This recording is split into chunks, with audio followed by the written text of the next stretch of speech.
Januari 15, 2026 ulifanyika uchaguzi mkuu pale nchini Uganda, ambapo Rais Yoweri Museveni alichaguliwa tena na tume ya uchaguzi akishinda muhula wa 7, huku Bobi Wine akipata theluthi moja ya kura.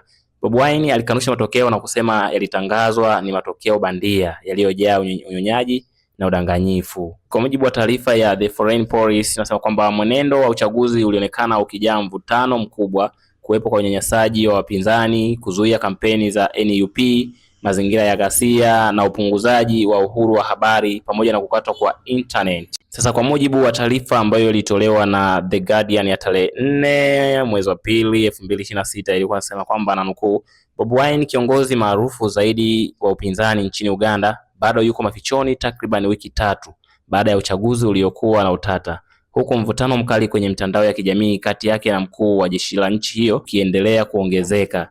Mahali alipo Bobi Wine hajulikani tangu tarehe 16 Januari alipokimbia kile alichosema kuwa ni uvamizi wa usiku uliofanywa na polisi na jeshi katika nyumba yake na kuacha familia yake nyuma. Alinukuliwa akisema katika mtandao wa X, "Sifichi kwamba niliweza kuwatoroka."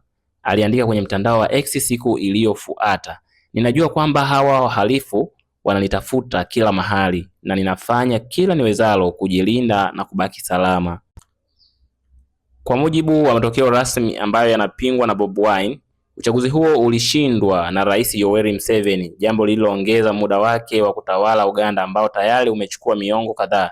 Akiwa mafichoni, Bobi Wine amekuwa akijihusisha katika vita ya maneno na Muhoozi Kainerugaba, mwana wa Rais Museveni ambaye pia ni mkuu wa jeshi la Uganda.